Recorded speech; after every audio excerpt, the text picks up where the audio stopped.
ബാങ്ക്വറ്റിൻ്റെ പുതിയൊരു എപ്പിസോഡിലേക്ക് എല്ലാ പ്രിയപ്പെട്ടവർക്കും സ്വാഗതം. കർത്താവായ യേശുക്രിസ്തുവിൻ്റെ ധന്യനാമത്തിൽ എല്ലാവർക്കും സ്നേഹവും വന്ദനങ്ങളും അറിയിക്കുന്നു. നമ്മൾ കഴിഞ്ഞ ആഴ്ചകളിൽ തുടർമാനമായിട്ട് സമ്പത്തിനെക്കുറിച്ചും ക്രിസ്തീയ ജീവിതത്തിൽ സമ്പത്തിനുള്ള പ്രാധാന്യത്തെക്കുറിച്ചൊക്കെ ചിന്തിച്ചുകൊണ്ടിരിക്കുകയായിരുന്നു. കഴിഞ്ഞ എപ്പിസോഡിൽ നമ്മൾ ചിന്തിക്കാനിടയായത് സമ്പത്തിൻ്റെ കാര്യവിചാരകത്വത്തെക്കുറിച്ചാണ്. എന്തിന് നമ്മുടെ കരത്തിൽ സമ്പത്ത് നൽകപ്പെടുന്നു? നാം അതിനെക്കുറിച്ച് 2-3 കാര്യങ്ങൾ അവലോകനം ചെയ്തു. നാം സാമ്പത്തികമായി അനുഗ്രഹിക്കപ്പെടുന്നതിൽ ദൈവത്തിന് പ്രസാദമേ ഉള്ളൂ എന്ന് നാം തിരിച്ചറിഞ്ഞു. നമുക്കൊരു തെറ്റിദ്ധാരണയുണ്ട്, സമ്പന്നരോട് ദൈവത്തിന് എതിർപ്പുണ്ടെന്നൊക്കെ. പക്ഷെ ഒരിക്കലും അങ്ങനെയല്ല. നാം ഉയർച്ച പ്രാപിക്കുന്നതും നാം സാമ്പത്തികമായി അഭിവൃദ്ധി പ്രാപിക്കുന്നതുമൊക്കെ ദൈവേഷ്ടമാണ്. അത് ദൈവത്തിൻ്റെ തിരുവചനം നാം പഠിക്കുമ്പോൾ ഒരു അബ്രഹാമ്യ അനുഗ്രഹത്തിൻ്റെയും അബ്രഹാമ്യ വാഗ്ദത്തത്തിൻ്റെയും ഒരു പ്രതിഫലനമാണ് ഒരു വിശ്വാസിയുടെ ജീവിതത്തിൽ അവൻ സാമ്പത്തികമായി അഭിവൃദ്ധിപ്പെടുന്നത്. നമ്മുടെ പൂർവ്വപിതാവായ അബ്രഹാം സമ്പന്നനായിരുന്നു. ഔവണ്ണം തന്നെ ഒരു വിശ്വാസി അബ്രഹാമ്യ അനുഗ്രഹത്തെ പ്രാപിക്കുന്നതിലൂടെ ഭൗതിക സമ്പത്തുകളുടെ വർധനവ് അവൻ്റെ ജീവിതത്തിൽ ഉണ്ടാകുവാൻ ദൈവം ആഗ്രഹിക്കുന്നുണ്ട്. ഈ പലരും തെറ്റിദ്ധരിക്കുന്ന ഒരു ദൈവവചന ഭാഗമുണ്ട്. അത് മത്തായിയുടെ സുവിശേഷത്തിൽ 5-ാം അധ്യായത്തിൽ പറഞ്ഞിരിക്കുന്ന ഗിരിപ്രഭാഷണത്തോടുള്ള ബന്ധത്തിലാണ്. അവിടെ ഇപ്രകാരം ഓർപ്പിക്കുന്നുണ്ട്, ആത്മാവിൽ ദരിദ്രരായവർ ഭാഗ്യവാന്മാർ. എന്നാൽ മത്തായിയുടെ സുവിശേഷത്തിൽ ആത്മാവിൽ ദരിദ്രരായവർ ഭാഗ്യവാന്മാരെന്ന് പറയുമ്പോൾ തന്നെ ലൂക്കോസിലും ഒക്കെ ദരിദ്രരായവർ ഭാഗ്യവാന്മാർ എന്ന് അതിനെ വിവർത്തനം ചെയ്തിട്ടുണ്ട്. ഈ തിരുവചനം ഇങ്ങനെ വായിച്ചത് കൊണ്ടും ഒരു സുവിശേഷത്തിൽ എഴുതിയിരിക്കുന്നത് മറ്റൊരിടത്ത് നിന്ന് കൂടെ നോക്കി അതിനെ വിലയിരുത്തി പഠിക്കാഞ്ഞതുകൊണ്ടും സമ്പന്നത ഒരുപക്ഷെ ദൈവഹിതമല്ലായിരിക്കാം എന്ന് നാം തെറ്റിദ്ധരിച്ചു. എന്നാൽ സമ്പത്ത് അഥവാ നമ്മുടെ ജീവിതത്തിൽ വെളിപ്പെടുന്ന ഭൗതിക അനുഗ്രഹങ്ങൾ തീർച്ചയായിട്ടും ദൈവാനുഗ്രഹത്തിൻ്റെ ലക്ഷണം തന്നെയാണ്. ഈ അനുഗ്രഹിക്കപ്പെടുക എന്നുള്ള വാക്ക് തന്നെ സമ്പത്തുമായി ബന്ധപ്പെട്ടാണ് ഇരിക്കുന്നത്.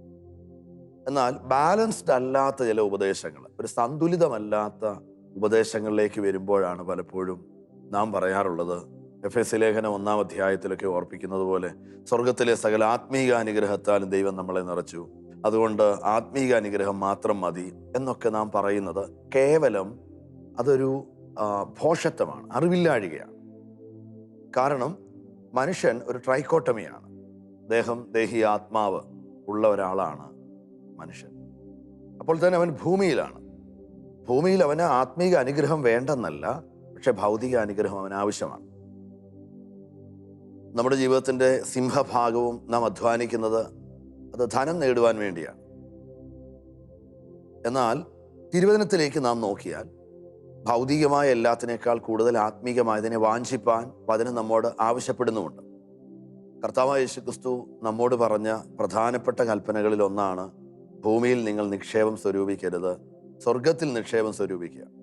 ഈ സ്വർഗത്തിൽ നിക്ഷേപം സ്വരൂപിക്കണമെങ്കിൽ പോലും ഭൂമിയിൽ നമുക്ക് ധനം ആവശ്യമാണ്. അതുകൊണ്ടാണ് ലൂക്കോസിന്റെ സുവിശേഷം 16-ാം അധ്യായത്തിൽ കർത്താവ് ഇപ്രകാരം ഓർപ്പിക്കുന്നത്, അനീതിയുള്ള മമ്മോനെ കൊണ്ട് അഥവാ ധനത്തെ കൊണ്ട് നിങ്ങൾ ഉയരത്തിൽ അഥവാ സ്വർഗത്തിൽ സ്നേഹിതന്മാരെ ഉണ്ടാക്കുക. നമ്മൾ ഈ വാക്യശകലങ്ങളൊക്കെ കഴിഞ്ഞ ആഴ്ചകളിൽ ചിന്തിച്ചതാണെന്ന് ഞാൻ കരുതുന്നു. അപ്പം നമുക്കിന്ന് ഇതിനോട് തുടർമാനമായി തന്നെ വീണ്ടും ഇതേ ചിന്തകളിലൂടെ നമുക്ക് കടന്നു പോകുവാൻ ദൈവം നമുക്കിടയാക്കട്ടെ. അതുകൊണ്ട് ശ്രദ്ധയോടെ ദൈവവരങ്ങളായിരിക്കാം.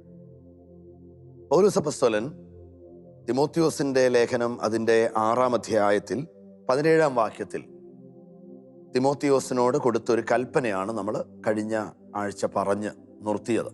അത് ഈ ലോകത്തിലെ ധനവാന്മാരോടുള്ള ബന്ധത്തിലാണ്. അപ്പോൾ ഈ ലോകത്തിലും ധനവാന്മാരുണ്ട്, ഔവണ്ണം തന്നെ സ്വർഗീയമായി ആ ധനത്തെ കൺവേർട്ട് ചെയ്തിട്ട് സ്വർഗത്തിലും ധനികന്മാരാകുന്നവരുണ്ട് എന്ന് ദൈവത്തിൻ്റെ തിരുവചനം നമ്മെ പഠിപ്പിക്കുന്നുണ്ട്. ഈ സ്വർഗത്തിൽ ധനികന്മാരെന്ന് ഞാൻ പറയുമ്പോൾ നിങ്ങൾ തെറ്റിദ്ധരിക്കരുത്, സ്വർഗത്തിൽ ധനത്തിൻ്റെ ആവശ്യമില്ല. എന്നാൽ നമ്മുടെ പ്രതിഫലങ്ങൾ അത് കർത്താവ് സൂക്ഷിച്ചു വെക്കുന്നത് അത് സ്വർഗത്തിലാണ് എന്ന് ദൈവത്തിൻ്റെ തിരുവചനം പറയുന്നു. നമ്മളതിനെ സ്വർഗത്തിലെ നിക്ഷേപം എന്നൊക്കെയാണ് പറയുന്നത്.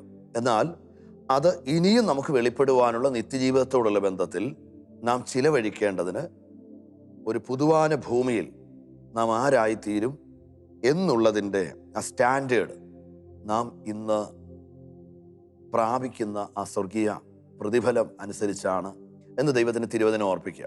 ഒന്നുകൂടി പറഞ്ഞാൽ, നാം ഇന്ന് എങ്ങനെ സമ്പത്തിനെയും നമ്മുടെ സമയത്തെയും നമ്മുടെ താലന്തുകളെ ഉപയോഗിക്കുന്നു, അതിനൊത്തവണ്ണം അല്ലെങ്കിൽ അതിന് തക്കതായ ഒരു നിത്യ ജീവിതമാണ് നമുക്ക് ദൈവം പ്രദാനം ചെയ്യുവാനിരിക്കുന്നത്. ഇതാണ് ബൈബിളിൻ്റെ വിവക്ഷ എന്ന് പറയുന്നത്. ഇവിടെ തിമോത്തിയോസ് 6:17 ഈ ലോകത്തിലെ ധനവാന്മാരോട് പറയുന്ന കാര്യം നമ്മൾ ഓർപ്പിച്ചല്ലോ. അവരോട് ഇങ്ങനെയാണ് ഓർപ്പിക്കുന്നത്: നിങ്ങൾ മറ്റുള്ളവരുടെ മുൻപിൽ ഉന്നത ഭാവം കാണിക്കരുത്. ഇംഗ്ലീഷിൽ അരഗൻ്റ് ആകരുതെന്ന് എഴുതിയിരിക്കുന്നത്.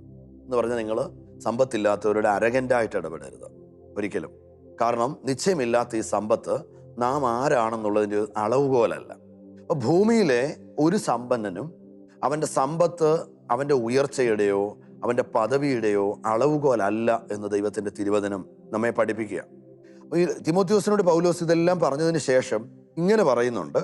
അതിൻ്റെ 20-ാമത്തെ വാക്യത്തിൽ, അതിൻ്റെ 19-20 വാക്യം, ഈ സാക്ഷാലുള്ള ജീവനെ പിടിച്ചുകൊള്ളേണ്ടതിന് വരും കാലത്തേക്ക് നല്ലൊരു അടിസ്ഥാനം നിക്ഷേപിക്കുവാൻ അവരെ ആജ്ഞാപിക്കുക എന്ന് ഓർപ്പിക്കുന്നുണ്ട്. നമ്മളെ വാക്യവും കഴിഞ്ഞ ആഴ്ചകളിൽ ചിന്തിച്ചതാണല്ലോ.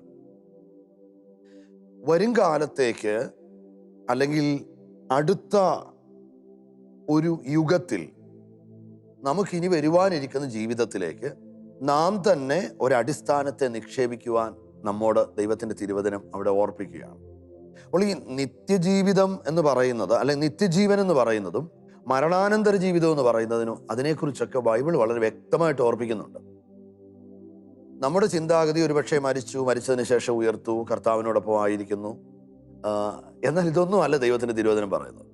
ദൈവത്തിൻ്റെ തിരുവചനം പറയുന്നത് നമ്മുടെ ഇനിയുള്ളൊരു ജീവനിൽ, ആ ജീവിതത്തിൽ നാം ആരാകുമെന്ന് തീരുമാനിക്കേണ്ടത് ദൈവം പോലുമല്ല, നാം ആണ് തീരുമാനിക്കേണ്ടത്. അപ്പൊ ഈ ലോകത്തിൽ വെച്ച് നാം അത് തീരുമാനിക്കുകയാണ്. വാസ്തവത്തിൽ ഇങ്ങനെയാണ് ദൈവത്തിൻ്റെ തിരുവചനം നമ്മെ ഓർപ്പിക്കുന്നത്. ഇവിടെ പൗലോസ് അപ്പോസ്തലൻ അതുകൊണ്ട് തിമോത്തിയോസിനോട് ഇപ്രകാരം പറയുകയാണ്. അതിൻ്റെ 4-ാം അധ്യായത്തിൻ്റെ 11-ാം വാക്യത്തിൽ, നീയോ ദൈവത്തിൻ്റെ മനുഷ്യനുള്ളവേ അത് വിട്ടോടി. ഈ വാക്യം നിങ്ങൾക്കറിയാവുന്നതാണ്, പലപ്പോഴും നമ്മൾ ചിന്തിക്കുന്നതാണ്.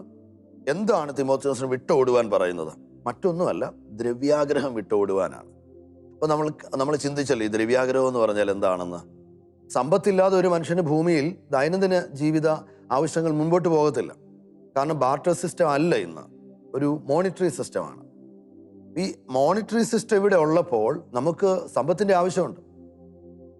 നമ്മുടെ വിലപ്പെട്ട സമയം നഷ്ടപ്പെടുത്തി നാം അധ്വാനിക്കുന്നു എന്നതിനാണ്. നമുക്ക് സമ്പത്തിൻ്റെ ആവശ്യമുണ്ട്. തിമോത്തിയോസിനോട് പൗലോസ് പറയുന്ന ചില കാര്യങ്ങൾ, അതിലൊന്ന് അതിൻ്റെ 8-ാമത്തെ വാക്യത്തിൽ, ഉണ്മാനും ഉടുപ്പാനും ഉണ്ടെങ്കിൽ മതിയെന്ന് നാം വിചാരിക്കുക. വാസ്തവത്തിൽ ഈ ഉണ്മാനും ഉടുക്കാനും ഉണ്ടെങ്കിൽ മതിയെന്ന് വിചാരിക്കുക എന്ന് പറഞ്ഞതിൻ്റെ അർത്ഥം ഒരു വിശ്വാസി ദരിദ്രനായിരിക്കണമെന്നും അതാത് ദിവസത്തേക്കുള്ള അരിക്കുള്ള വക അവന് വേണമെന്നൊന്നും അല്ല. നിങ്ങൾക്ക് സമ്പത്തുണ്ടാകട്ടെ, നിങ്ങൾ ധനികന്മാരാകാൻ ആഗ്രഹിക്കണ്ട. നിങ്ങൾക്ക് അതാത് ദിവസത്തേക്ക് നിങ്ങൾക്ക് വേണ്ടിയുള്ളതുണ്ടെങ്കിൽ ബാക്കിയുള്ളത് ആവശ്യക്കാരന് നൽകി അവനെ അനുഗ്രഹിക്കാം. ഇതാണ് ദൈവത്തിൻ്റെ തിരുവചനത്തിൽ ആ ഭാഗത്ത് പൗലോസ് അപ്പോസ്തലൻ പരാമർശിക്കുന്നത്. Praise God. അതുകൊണ്ട് തന്നെ ഈ ദാരിദ്ര്യം എന്നൊരു പദത്തെ ഒരിക്കലും ബൈബിള് മുറുകെ പിടിക്കുന്നില്ല. ആത്മീക ദാരിദ്ര്യത്തെ പോലും ബൈബിൾ മുറുകെ പിടിക്കുമ്പോൾ തിരുവചനം ഇങ്ങനെയാണ് പറയുന്നത്: ആത്മാവിൽ ദരിദ്രരായവർ ഭാഗ്യവാന്മാർ, അവർ ദരിദ്രരായി തുടരുമെന്നല്ല ദൈവവചനം പറയുന്നത്. മറിച്ച് ആ ആത്മീക ദാരിദ്ര്യം തിരിച്ചറിയുന്നവർക്ക് സ്വർഗരാജ്യത്തിലേക്ക് അവരെ കൊണ്ടുവരിക. സ്വർഗരാജ്യത്തിൽ ദാരിദ്ര്യമില്ല. ഇതാണ് ദൈവത്തിൻ്റെ തിരുവചനത്തിൽ നമ്മെ ഓർപ്പിക്കുന്നത്. അതുകൊണ്ട് ഈ ഉണ്മാനും ഉടുക്കാനും ഉണ്ടെങ്കിൽ മതിയെന്ന് നാം വിചാരിക്കുക എന്ന് പറഞ്ഞതിൻ്റെ അർത്ഥം അതാത് ദിവസത്തേക്കുള്ള ഭക്ഷണമോ അതാത് ദിവസത്തേക്കുള്ള പ്രൊവിഷൻ നമുക്കുണ്ട്, അതിൽ തൃപ്തിപ്പെടുവാനല്ല ദൈവവചനം പറയുന്നത്. മറിച്ച് നിങ്ങൾക്ക് എത്രത്തോളം ഉണ്ടെങ്കിലും അതാത് ദിവസത്തേക്കുള്ളത് നിങ്ങൾക്ക് മതി. ബാക്കിയുള്ളത് മറ്റുള്ളവരെ അനുഗ്രഹത്തിനായി നിങ്ങൾ പങ്കുവെക്കുക. ഇതാണ് തിമോത്തിയോസിന്റെ ലേഖനം 6-ാം അധ്യായത്തിൽ ഓർപ്പിക്കുന്നത്. Praise God. അപ്പം ഇത്തരണത്തിൽ ഈ കാര്യവിചാരകത്വത്തിന്റെ മനോഭാവത്തെക്കുറിച്ചൊക്കെ നമ്മൾ കഴിഞ്ഞ ദിവസങ്ങൾ പഠിച്ചല്ലോ. അതുകൂടെ ഒരിക്കൽ കൂടി ഞാനത് ഓർപ്പിക്കാൻ ആഗ്രഹിക്കുന്നു. സമ്പത്ത് നമ്മുടെ കരത്തിൽ വരുന്ന ഏത് സമ്പത്തോ നമ്മുടെ അധ്വാനത്തിൻ്റെയും വിയർപ്പിൻ്റെയും ഒക്കെ ഫലമായിരിക്കാം. പക്ഷേ അതൊരിക്കലും അതിൻ്റെ ഉടമസ്ഥൻ നമ്മളല്ല എന്നുള്ളതാണ് ദൈവത്തിൻ്റെ തിരുവചനത്തിൽ ഓർപ്പിക്കുന്നത്. ഈ ഉദാഹരണത്തിന് നമ്മൾ ദശാംശം കൊടുക്കുന്നു. ഈ ദശാംശം എന്നൊരു പദം ബൈബിളിലുണ്ട്. അത് പഴയ നിയമത്തിൻ്റെ ഒരു പ്രാക്ടീസ് ആണെന്ന് പുതിയ നിയമക്കാർ പറയാറുണ്ട്. പക്ഷേ അങ്ങനെയല്ല. അത് പഴയ നിയമത്തിൽ പോലും ഉള്ളതല്ല. പഴയ നിയമം തുടങ്ങുന്ന പുറപ്പാട് ദിവസം 19-ാം അധ്യായത്തിൽ മുതൽ ഇങ്ങോട്ടാണ്. ഈ പഴയ നിയമം എന്ന് പറയുമ്പോഴും പാലിയോസ് ഡയാത്തക്കെ അഥവാ പഴയ നിയമം, അത് ആ നിയമം എന്നുള്ള പദത്തിന് ഉടമ്പടി എന്നാണ് അവിടെ പറയുന്നത്. Old covenant. അപ്പോൾ ഇസ്രായേൽ മക്കളുമായിട്ട് ദൈവം കവനന്റ് ചെയ്യുന്നത് പുറപ്പാട് പുസ്തകം 19-ാം അധ്യായത്തിന് ശേഷമാണ്. അതിനു മുമ്പുള്ളത് പഴയ നിയമമല്ല. എന്നാൽ ഈ ഓൾഡ് കവനന്റിന് മുൻപിൽ, അതിനും 430 വർഷത്തിന് മുൻപ് അബ്രഹാം അവിടെ ഉണ്ടായിരുന്നു. നമ്മുടെ പൂർവ്വപിതാവായ അബ്രഹാം മൽക്കിസദേക്കിന് ദശാംശം കൊടുത്തതായിട്ട് ദൈവത്തിന്റെ തിരുവചനത്തിൽ ഓർപ്പിക്കുന്നുണ്ട്. ഒന്നുകൂടി പറഞ്ഞാൽ, പഴയ നിയമ ഉടമ്പടിയിൽ മോശയിക ന്യായപ്രമാണത്തിൽ വരുത്തപ്പെട്ട ഒരു ആചാരമല്ല, ഒരു സിസ്റ്റമല്ല ഈ ദശാംശം എന്ന് പറയുന്നത്. എന്നാൽ അബ്രഹാമിക കാലഘട്ടത്തിൽ, മോശയ്ക്ക് മുമ്പ് അബ്രഹാമിക കാലഘട്ടത്തിൽ ഉണ്ടായിരുന്നതാണ്. അതുകൊണ്ട് തന്നെ നമുക്കും അത് ബാധകമാണ്. ഇതാണ് ദൈവത്തിൻ്റെ തിരുവചനത്തിൽ നമുക്ക് പഠിക്കുവാൻ കഴിയുന്നത്. അപ്പോൾ ഈ ദശാംശം എന്തിനാണ് കൊടുക്കുന്നത്? 10 കൊടുക്കുമ്പോൾ നാം ദൈവത്തോട് പറയുകയാണ്, എൻ്റെ അധ്വാനത്തിൽ ലഭിക്കപ്പെട്ട 10 ഞാൻ അങ്ങേക്ക് തരുന്നു. അതിൻ്റെ അർത്ഥം, 1 ഞാൻ യാഗപീഠത്തിൽ വെക്കുമ്പോൾ, ദൈവത്തിൻ്റെ മുമ്പിൽ വെക്കുമ്പോൾ, ബാക്കി 9 അങ്ങയുടേതാണെന്ന് ഞാൻ സമ്മതിക്കുന്നു. ഇതാണ് വാസ്തവത്തിൽ നമ്മൾ ചെയ്യുന്നത്. ഈ വഴിപാടിനോടുള്ള ബന്ധത്തിലും ഇങ്ങനെ തന്നെയാണ്. ധാന്യമാവായി അർപ്പിക്കപ്പെടുന്ന വഴിപാട്, അല്ലെങ്കിൽ ഭോജനയാഗത്തിൽ അർപ്പിക്കപ്പെടുന്ന ധാന്യമാവ്, ആ ധാന്യമാവിൻ്റെ ഒരംശം മാത്രമേ യാഗപീഠത്തിൽ വെക്കുന്നുള്ളൂ. ആ ഒരംശം യാഗപീഠത്തിൽ വെക്കുമ്പോൾ മിച്ചമുള്ളതെല്ലാം യഹോവയ്ക്ക് വിശുദ്ധമാണ് എന്ന് പറഞ്ഞാൽ അതിൻ്റെ അർത്ഥം അത് ഇനിയും ഒരു മനുഷ്യന് ഉപയോഗിക്കുവാനുള്ളതല്ല. ഇതുപോലെ നാം ദൈവത്തിന് ചിലത് അർപ്പിക്കുമ്പോൾ നാം ദൈവത്തോട് പറയുകയാണ്, ഞാൻ ഇതിലെ അല്പമായത് അർപ്പിക്കുന്നതിലൂടെ ബാക്കിയുള്ളത് മുഴുവനും അങ്ങയുടേതാണെന്ന് ഞാൻ സമ്മതിക്കുന്നു. ഇതാണ് ദശാംശം കൊടുക്കുന്നതിന് പിൻപിലുള്ള മനോഭാവം. Price God. അപ്പോൾ ഈ പലപ്പോഴും നമ്മൾ തിരിച്ചറിയാറില്ലാത്തത് കൊണ്ട് ഒരു പക്ഷേ 10 കൊടുത്താൽ 9 നമ്മുടേതാണെന്നും നമുക്കിഷ്ടമുള്ള നിലകളിൽ ഇതൊക്കെ ചിലവഴിക്കാമെന്നൊക്കെ നാം ചിന്തിക്കാറുണ്ട്. അതൊരു മൗഢ്യമായ ചിന്തയാണ്. അതൊരിക്കലും ക്രിസ്തീയമല്ല. ഇവിടെ നാം പറഞ്ഞല്ലോ കാര്യവിചാരകത്വത്തിൻ്റെ മനോഭാവം. എന്തിനാണ് ദൈവം സമ്പത്ത് തരുന്നത്? എന്തിനാണ് നാം സമ്പന്നരാകാൻ ദൈവം ആഗ്രഹിക്കുന്നത്? തീർച്ചയായിട്ടും ഞാൻ മുമ്പേ ഓർപ്പിച്ചതുപോലെ അബ്രഹാമിൻ്റെ അനുഗ്രഹം, അബ്രഹാമിനോട് ദൈവത്തിന് ഉള്ള വാഗ്ദത്തം ഇതാണ്, നിന്റെ സന്തതി നിമിത്തം സകലരും അനുഗ്രഹിക്കപ്പെടും. ഒന്നുകൂടി പറഞ്ഞ ഒരു അബ്രഹാമി സന്തതിയുടെ അടുക്കൽ വരുന്നവൻ അനുഗ്രഹിക്കപ്പെട്ടു വേണം മടങ്ങിപ്പോകുവാൻ. എന്താ അനുഗ്രഹം? അവൻ്റെ പ്രശ്നങ്ങൾ മാറുന്നു, അവൻ്റെ ദാരിദ്ര്യം മാറുന്നു, അവൻ്റെ വിഷയങ്ങൾ, ജീവിതത്തിലെ പ്രതിസന്ധികൾ, ഇതെല്ലാം ഒരു അബ്രഹാമി സന്തതിയുടെ അടുക്കൽ ചെല്ലുമ്പോൾ ഇതിനെല്ലാം പരിഹാരം ലഭിച്ചിട്ട് വേണം ആ വ്യക്തി മടങ്ങിപ്പോകുവാൻ. ഇതൊക്കെയാണ് ദൈവത്തിൻ്റെ തിരുവചനത്തിൻ്റെ വിവക്ഷ. Praise God. അപ്പോൾ ആ സമ്പത്തിനെ കുറിച്ച് തുടർന്ന് നമുക്ക് ചിന്തിക്കാം. ഞാൻ മുൻപ് ഓർപ്പിച്ച പോലെ ദ്രവ്യാഗ്രഹത്തെയാണ് ബൈബിള് എതിർക്കുന്നത്, മറിച്ച് സമ്പത്തിനെയല്ല. അതുകൊണ്ട് സമ്പത്ത് നമുക്ക് ആവശ്യമാണ്. ഇനി ധനികൻ എന്നൊരു പദമുണ്ട്. അത് നമ്മൾ കഴിഞ്ഞ എപ്പിസോഡിൽ ചിന്തിച്ചാണ്. ധനികൻ എന്ന് പറഞ്ഞാൽ സ്വന്തം സമ്പത്ത് തനിക്കായി മാത്രം ഉപയോഗിക്കുന്നതിൻ്റെ പേരാണ് ധനികൻ. അല്ലാതെ കാശ് കയ്യിലുള്ള ഒരു വ്യക്തിയല്ല ധനികൻ. സ്വന്തം സമ്പത്തിനെ തനിക്ക് വേണ്ടി മാത്രം ഉപയോഗിക്കുന്നു. മറ്റൊരാൾക്ക് ഷെയർ ചെയ്യാതെ തന്നെത്താൻ ഉപയോഗിക്കുകയും മറ്റുള്ളവരെക്കാൾ കൂടുതൽ എൻ്റെ കരത്തിലുണ്ട് എന്ന് ചിന്തിക്കുകയും സ്വർഗീയ നിക്ഷേപത്തെക്കാൾ കൂടുതൽ ഭൂമിയിലുള്ള നിക്ഷേപങ്ങളെ രസിക്കുന്നവൻ്റെ പേരാണ് ഈ ലോകത്തിലെ ധനവാൻ. അങ്ങനെ ഒരു ധനവാനാകുവാൻ ദൈവം നമ്മെക്കുറിച്ച് ആഗ്രഹിക്കുന്നില്ല. ദൈവം നമ്മെക്കുറിച്ച് ആഗ്രഹിക്കുന്ന സമ്പന്നന്മാരാകേണ്ടതിനാണ്. ഇതാണ് നമ്മൾ ഈ കഴിഞ്ഞ 2-3 എപ്പിസോഡുകൾ ചിന്തിച്ചതിൻ്റെ രത്നച്ചുരുക്കം എന്ന് പറയുന്നത്. ഇനി അടുത്ത ഭാഗങ്ങളിലേക്ക് നമുക്ക് മടങ്ങി വരാം. അപ്പോൾ ചിന്തിക്കുക, ദ്രവ്യാഗ്രഹം എന്താണ്? സ്വർഗീയ നിക്ഷേപങ്ങളെക്കാൾ കൂടുതൽ എന്നെ ഭൂമിയിൽ ദൈവം ആക്കിയിരിക്കുന്നത് സ്വർഗീയമായ ചില നിക്ഷേപിക്കുവാനും ആ നിത്യജീവങ്കിലേക്ക് കടക്കുവാനുമാണ്. അതിന് കിട്ടിയ ഒരു അവസരമാണ് ഭൂമിയിൽ നമ്മുടെ ഈ ജീവിതം. അപ്പോൾ ഈ സ്വർഗീയമായതിലേക്ക് നിക്ഷേപിച്ച് ഞാൻ ഇവിടെ നിന്ന് മടങ്ങിപ്പോകുവാനാണ് ദൈവം ആഗ്രഹിക്കുന്നത്. അപ്പോൾ അതിനെ മറന്നിട്ട് എനിക്ക് നാളെ ലഭിക്കുവാൻ പോകുന്ന ഒരു നിത്യജീവൻ, അല്ലെങ്കിൽ ഇനി വരുവാനിരിക്കുന്ന ജീവൻ, ആ വരുവാനിരിക്കുന്ന ജീവിതത്തിൽ ഞാൻ എന്തായി തീരുവാൻ പോകുന്നു, അതിനുവേണ്ടി എന്തെല്ലാം നിക്ഷേപിക്കണം, എൻ്റെ പ്രതിഫലം എത്രത്തോളം ഞാൻ വലുതാക്കണം, എൻ്റെ അക്കൗണ്ടിൽ എത്രത്തോളം സമ്പത്തുണ്ടായിരിക്കണം എന്നതിനെക്കുറിച്ച് മാത്രം ചിന്തിക്കേണ്ടെന്ന് ഞാൻ ഭൂമിയിൽ ഈ കാലത്ത് എന്തായിത്തീരണം എന്നതിനെക്കുറിച്ച് ഉത്കണ്ഠപ്പെടുകയോ എന്നതിനെക്കുറിച്ച് ഭാരപ്പെടുകയോ ഒക്കെ ചെയ്യുന്നതിൻ്റെ പേരാണ് നിർവ്യാഗ്രഹം എന്ന് പറയുന്നത്. Price God. അപ്പോൾ സ്വർഗീയ നിക്ഷേപത്തെക്കാൾ കൂടുതൽ ഭൂമിയിൽ നിക്ഷേപിക്കുക. 2, നമ്മുടെ നാളെ എന്ന് പറയുന്നത് അടുത്തൊരു യുഗമാണ്, അടുത്തൊരു അയോണസാണ്. അപ്പം ആ യുഗത്തിൽ നാം ആരായിരിക്കണം എന്ന് ചിന്തിച്ചാണ് നാം ഇന്ന് അധ്വാനിക്കേണ്ടത്. അതിനേക്കാൾ കൂടുതൽ ഭൂമിയിൽ നാം എന്തായി തീരണം എന്നോർത്ത് ഭാരപ്പെടുകയും മനുഷ്യർക്ക് നടുവിൽ ഉന്നതനാകുവാൻ ശ്രമിക്കുകയും ഒക്കെ ചെയ്യുന്ന ഒരുവൻ അധ്വാനിക്കുമ്പോൾ അവനെക്കുറിച്ചാണ് തിരുവചനം പറയുന്നത് നിർവ്യാഗ്രഹിയെന്ന്. ഇതാണ് നമ്മൾ പഠിക്കാനിടയായി തീർന്നത്. അപ്പോൾ നമ്മൾ ചിന്തിച്ചു, സമ്പത്ത് നമുക്ക് കൈവരുന്നതൊക്കെ ദൈവത്തിന് ഇഷ്ടമാണ്, അത് ദൈവത്തിന് പ്രസാദമാണ്. ഒരു ദൈവ പൈതലിൻ്റെ അടുക്കൽ ദേശത്തുള്ള എല്ലാവരും വന്ന് അവങ്കിൽ നിന്ന് നന്മ പ്രാപിക്കണമെന്നാണ് ദൈവത്തിൻ്റെ ആഗ്രഹം. നമ്മൾ ഈ മലമേലിരിക്കുന്ന പട്ടണമെന്നും തണ്ടിന്മേൽ കൊളുത്തി വെക്കപ്പെട്ട വിളക്കെന്നും ഒക്കെ കർത്താവ് പറയുന്നത്, വെട്ടം കണ്ടിട്ട് അനേകർ നമ്മുടെ അടുക്കൽ വരണം, കടമുള്ളവർ നമ്മുടെ അടുക്കൽ വരണം, പ്രശ്നമുള്ളവർ നമ്മുടെ അടുക്കൽ വരണം, അവർ വന്ന് നമ്മുടെ പക്കൽ നിന്ന് ആശ്വാസം പ്രാപിച്ച് മടങ്ങിപ്പോണം. അതുകൊണ്ട് തന്നെയാണ് കർത്താവ് പറഞ്ഞത്, നിങ്ങൾ ഭൂമിയുടെ ഉപ്പാകുന്നു. എന്താ ഉപ്പ്?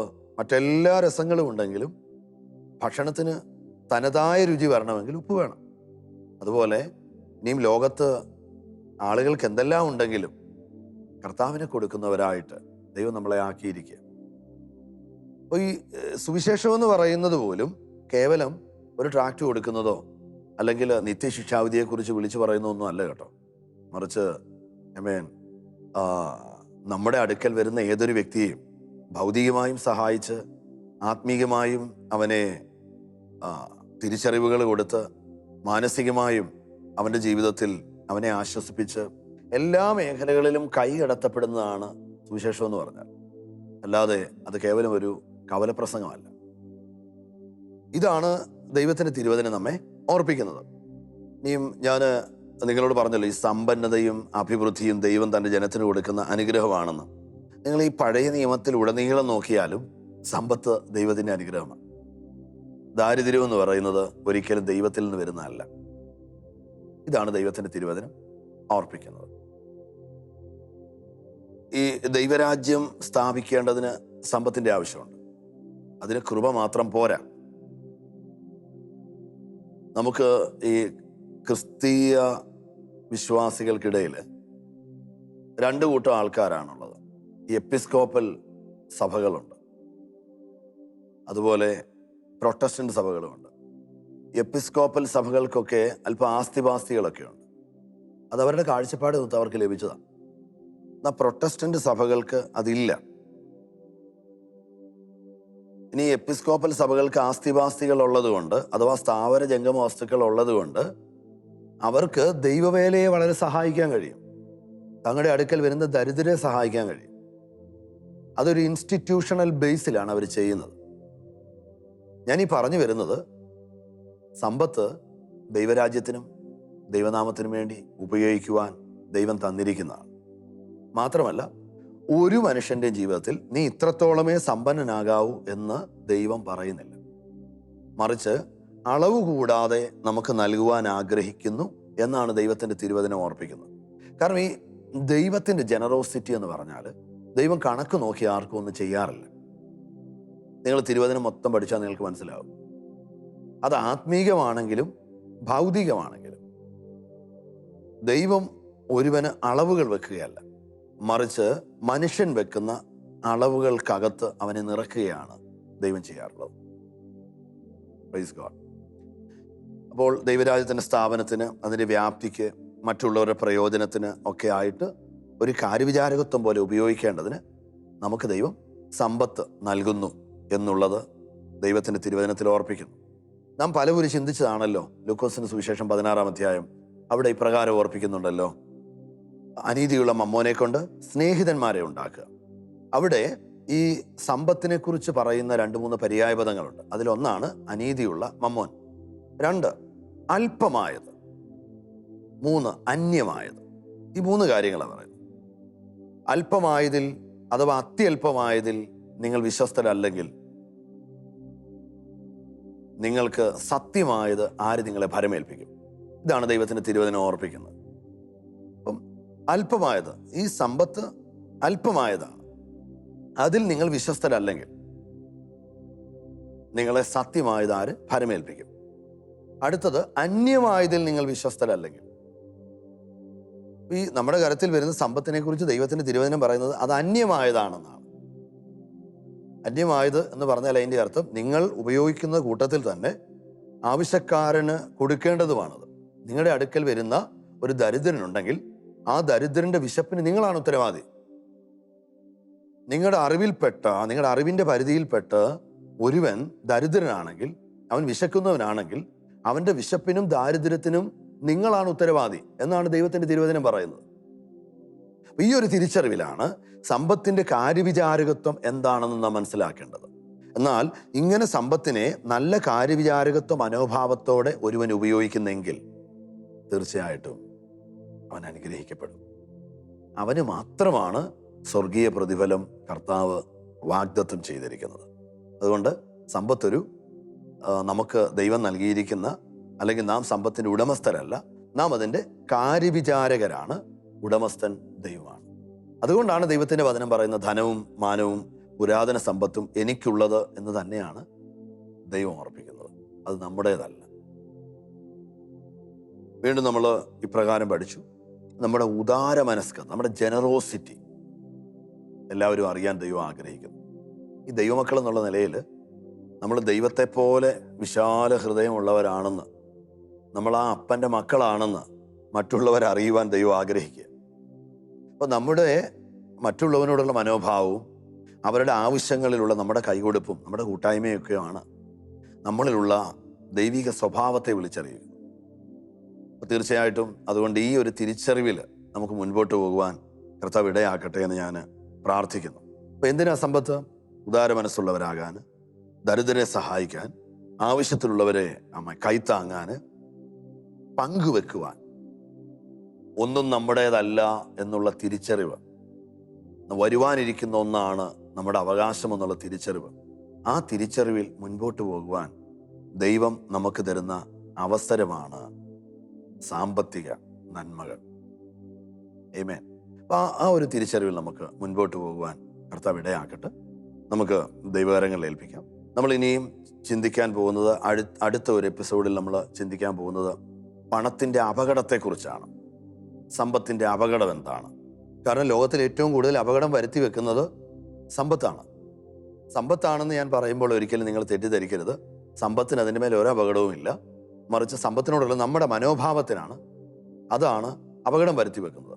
അപ്പോൾ ആ സാമ്പത്തിക നന്മകൾ, അതിനെ ഒരുവൻ പുണരുമ്പോൾ അതിന് പിൻപിൽ ഒളിഞ്ഞിരിക്കുന്ന ഒരു അപകടത്തെക്കുറിച്ച് ദൈവത്തിൻ്റെ തിരുവചനം ഓർപ്പിക്കുന്നുണ്ട്. 2 യജമാനന്മാർ ഭൂമിയിൽ ഉണ്ടെന്നാണ് ദൈവത്തിൻ്റെ വചനം പറയുന്നത്. നമ്മളത് ഒരിക്കൽ പഠിച്ചല്ലോ. ആരാ 2 യജമാനന്മാർ? ഒന്ന് സമ്പത്തും 2 ദൈവവും. അപ്പൊ ദൈവം ഒരുവനെ നിയന്ത്രിക്കുന്നത് പോലെ ഭൂമിയിൽ ഒരുവനെ നിയന്ത്രിക്കുവാൻ സമ്പത്തിന് കഴിയും. സമ്പത്ത് ഒരു യജമാനെ പോലെ നിൽക്കുകയാണ്.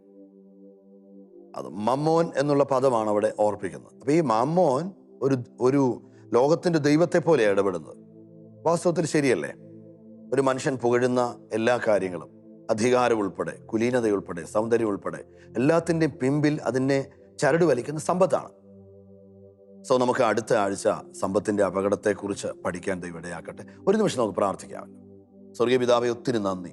ഈ തിരുവചനം കേൾക്കുന്ന എല്ലാ പ്രിയപ്പെട്ടവരും തിരിച്ചറിവ് പ്രാപിക്കുവാനും നിത്യതയിൽ വിളവ് കൂട്ടിവെക്കുവാൻ തക്കവണ്ണം ഞങ്ങൾക്ക് കർത്താവ് തന്നിരിക്കുന്ന എല്ലാ താലന്തുകളും, ഞങ്ങളുടെ സമ്പത്ത്, ഞങ്ങളുടെ സമയം, സകലതും ദൈവരാജ്യത്തിൻ്റെ വ്യാപ്തിക്കായിട്ട് ഉപയോഗിപ്പാൻ സ്വർഗം ഞങ്ങൾക്കിടയാക്കുവാൻ ഞങ്ങൾ പ്രാർത്ഥിക്കുന്നു. കർത്താവ് അതിന് ഞങ്ങളെ സഹായിക്കുന്നതിനായി സ്തോത്രം. തിരുക്കരങ്ങൾ ഏൽപ്പിക്കുന്നു. യേശു ക്രിസ്തുവിൻ നാമത്തിൽ ആമേൻ. കർത്താവ് നമ്മെ അനുഗ്രഹിക്കട്ടെ. അടുത്ത മറ്റ് ചില ചിന്തകളുമായി വീണ്ടും നമുക്ക് കാണാം. Love you all. God bless you.